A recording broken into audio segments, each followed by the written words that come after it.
नहीं नहीं, मैं ये सब हरगिज नहीं लूंगा। तू कैसी बात कर रहा है यार? शिवानी को मैं बहू नहीं, बेटी बनाकर ले जा रहा हूँ अपने घर, और मुझे सिर्फ मेरी बेटी चाहिए, समझ गया ना? अरे पर शादी ब्याह में ये सब तो चलता है ना यार, और वैसे भी ये सब मैं तुझे नहीं अपनी बेटी को दे रहा हूँ, समझा? तो तू चुपचाप बैठकर समोसा खा। नहीं यार, तू मेरी बात समझने की कोशिश कर मेरे भाई। हम दोनों की हैसियत में जमीन आसमान का फर्क है, लेकिन फिर भी तू अपना वादा निभा रहा है, ये मेरे लिए बहुत बड़ी बात है। अब अगर मैं तुझसे दहेज लूंगा तो खुद से नजरें नहीं मिला पाऊंगा, और फिर दुनिया तो यही कहेगी ना कि अमीर दोस्त का फायदा उठाया मैंने। नहीं नहीं, ये मुझसे नहीं हो पाएगा।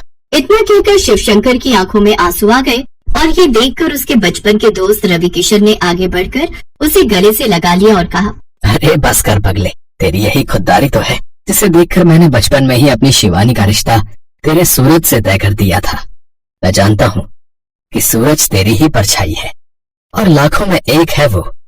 मुझे पूरा भरोसा है कि तेरे घर में मेरी बच्ची को भरपूर प्यार मिलेगा, और बस यही तो चाहिए उसे। क्यों, मैंने सही कहा ना शिवानी? अपने पिता की बात पर शिवानी ने मुस्कुराकर गर्दन हिला दी।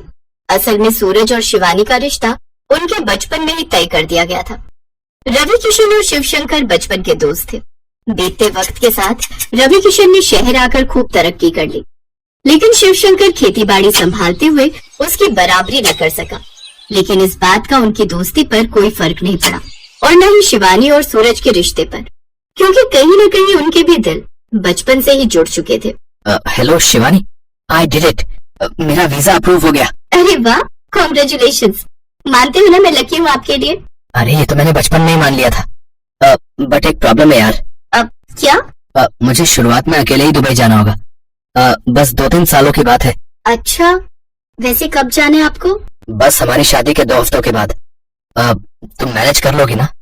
मुश्किल तो होगा, पर आई विल मैनेज। आप बस जल्दी से अपना सपना पूरा करके आ जाना मेरे पास। अरे मैं आऊंगा, और फिर तुम्हें भी ले जाऊंगा अपने साथ, हमेशा हमेशा के लिए। अच्छा जी, सिर्फ मुझे?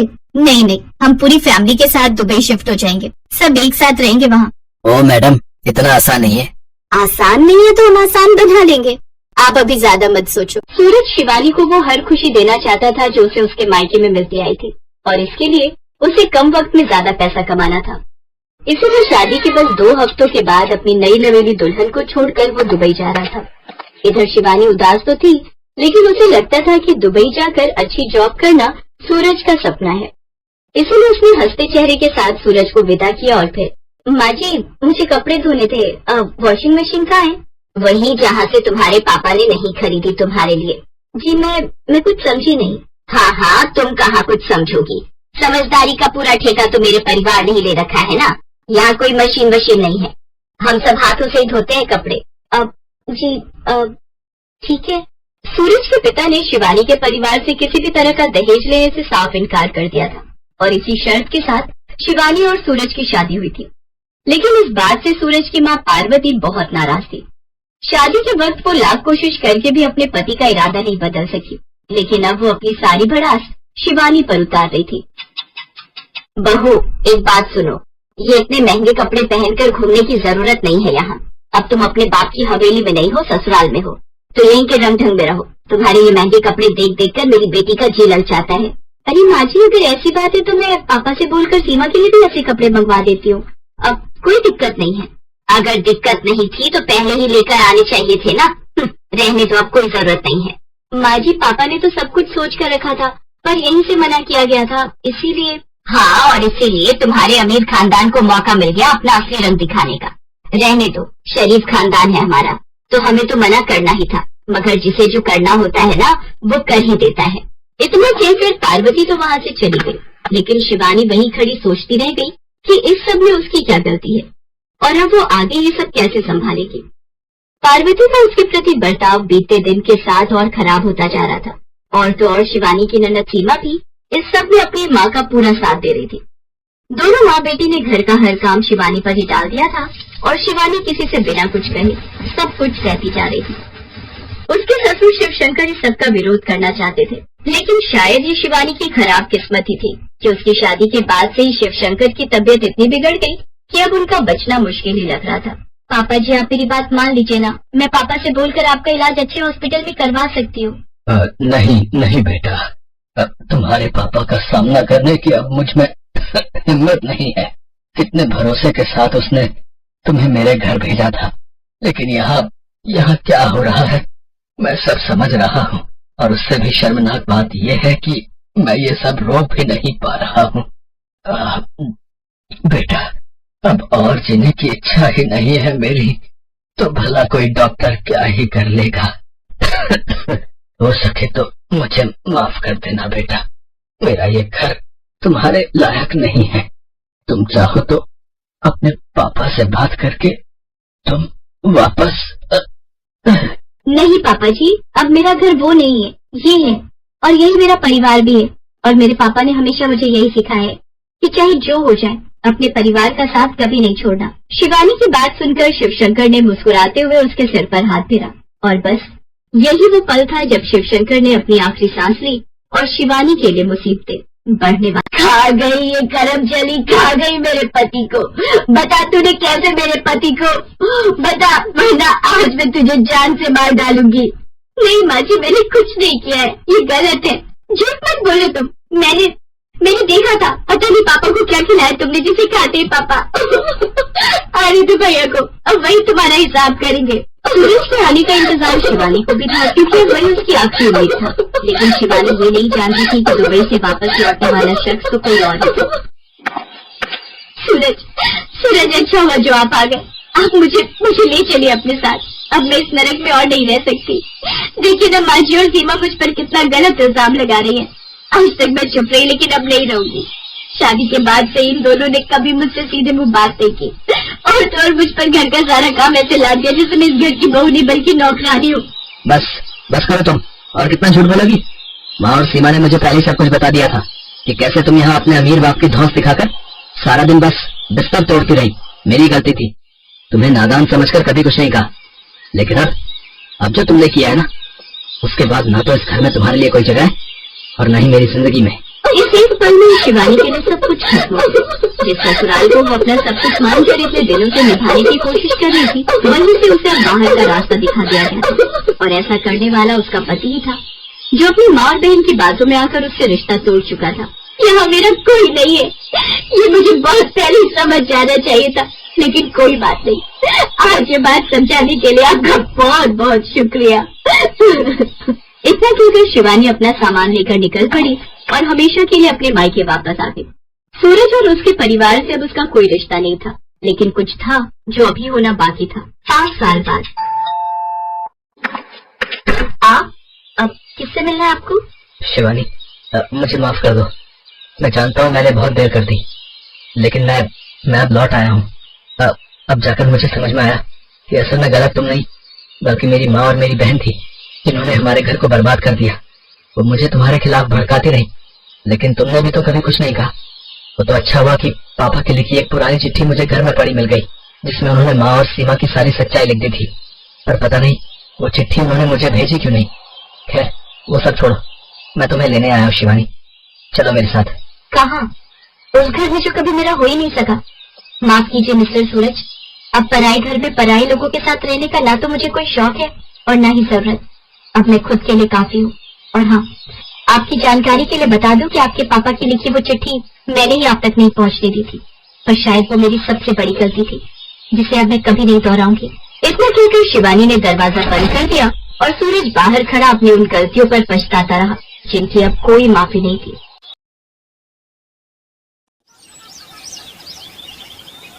रेखा, बरखा और माला तीनों बहनें दूसरे गांव मेले में घूमने गईं। रास्ते में तीनों को प्यास लगी तो एक बड़े खेत के पास रुक गई। वो सामने कोई कुटिया दिखाई दे रही है। मुझे लगता है वहाँ कोई कुआं या तालाब जरूर होगा। चलो चलकर देखते हैं। तीनों बहनें उस खेत में जाती हैं। वहाँ पर एक कुआं था। तीनों जैसे ही पानी पीने लगती हैं, अचानक उन्हें किसी के कराहने की आवाज आती है। मुझे थोड़ा पानी पिला दो।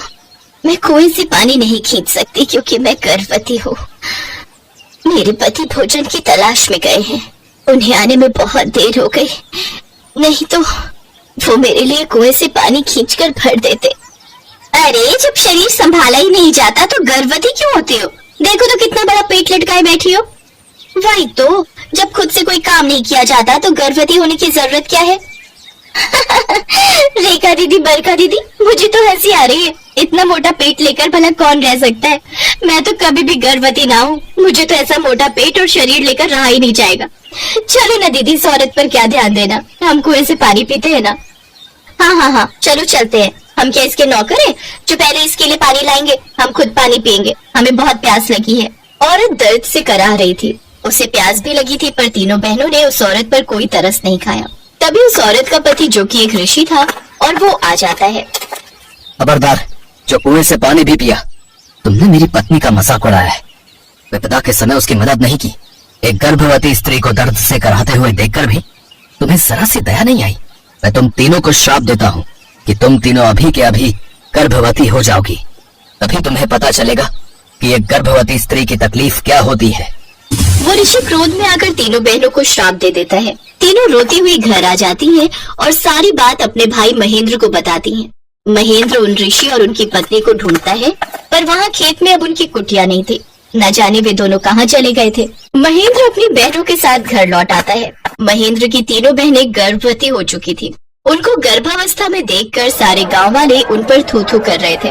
महेंद्र की तीनों बहनों का रो रो कर बुरा हाल था। हे भगवान, अब मैं क्या करूं? इन तीनों की तो सगाई भी हो चुकी है। अगर इनके ससुराल वालों को ये बात पता चली तो मैं उनसे क्या कहूंगा कि मेरी तीनों बहनें बिन ब्याही गर्भवती कैसे बनी? कौन विश्वास करेगा? भैया, अब हम क्या करेंगे? हमें तो बहुत डर लग रहा है। हमारी वजह से आपकी कितनी बदनामी हो रही है। इससे तो हम तीनों इस दुनिया में ना ही रहे तो अच्छा है। रेखा, कैसी बातें कर रही हो तुम तीनों? तुम तीनों बहनें मेरे लिए क्या हो ये बताने की जरूरत नहीं। कोई ना कोई रास्ता जरूर निकल आएगा। चलो हम भगवान शिव के मंदिर चलते हैं और उनसे प्रार्थना करेंगे कि वो उन ऋषि और उनकी पत्नी को ढूंढने में हमारी मदद करें। महेंद्र तीनों बहनों के साथ शिव जी के मंदिर जाता है और प्रार्थना करता है। तभी तीनों की नजर वहाँ ऋषि और उनकी पत्नी पर जाती है, जो मंदिर में ही बैठे थे। भैया, वो देखो, वो ऋषि और उनकी पत्नी वहाँ बैठे हैं। भगवान शिव ने हमारी सुन ली भैया, हमें ऋषि और उनकी पत्नी मिल गए। चलो रेखा दीदी, बरखा दीदी, हम उनसे माफी मांगेंगे। जय शिव शंकर, आपने हमें ऋषि और उनकी पत्नी से मिलवा दिया। आपकी सदा ही जय हो। चलो तीनों जल्दी चलो और उनसे माफी मांगो। चलो। महेंद्र तीनों बहनों के साथ उन ऋषि के पास जाता है और सिर झुकाकर क्षमा मांगता है। हे ऋषि महाराज, मेरी तीनों बहनों से भूल हो गई। इन्होंने नादानी में ऐसा किया, इन्हें क्षमा कर दीजिए ऋषि महाराज। अच्छा, तो तू इन तीनों की तरफदारी करने के लिए आया है? क्या मैं नहीं माफ करूंगा? नहीं, ऐसा मत कहिए। आप भगवान शिव के मंदिर में बैठे हैं और आप तो जानते ही हैं शिव जी कितने दयालु हैं। वो अपने सभी भक्तों को क्षमा कर देते हैं। तो आप भी तो शिव भक्त हैं, आप भी मेरी बहनों को क्षमा कर दीजिए। अच्छा चल ठीक है, मैं तेरी तीनों बहनों को क्षमा कर दूंगा, पर तुझे मेरी एक शर्त माननी होगी। कहिए, मुझे आपकी हर शर्त मंजूर है। ठीक है, मैं अपना श्राप वापस ले लूंगा, पर तुम्हें अपनी बहनों के लिए बलिदान देना होगा। तुम आजीवन विवाह नहीं करोगे, अविवाहित रहोगे। बोलो, क्या तुम करने को तैयार हो? हाँ, मुझे ये शर्त मंजूर है। नहीं, पर हमें नहीं। अगर हमारा भाई आजीवन अविवाहित रहेगा तो हम तीनों बहनें भी कभी शादी नहीं करेंगे। हम तीनों बहनें अपनी जान दे देंगे। ऋषि महाराज, अगर आप ये शर्त रखेंगे तो हम तीनों बहनें इस दुनिया में जीवित ही नहीं रहेंगे। तीनों बहनों और भाई का प्यार देखकर ऋषि को उन पर दया आ गई और उन्होंने अपना श्राप वापस ले लिया। परंतु याद रहे, आज के बाद कभी भी किसी संकट में पड़े असहाय व्यक्ति का मजाक मत उड़ाना। महेंद्र की तीनों बहनें वादा करती हैं कि वो ऐसा कभी नहीं करेंगी। तीनों फिर से पहली वाली अवस्था में आ जाती हैं और महेंद्र अपनी बहनों को लेकर खुशी खुशी घर लौट आता है।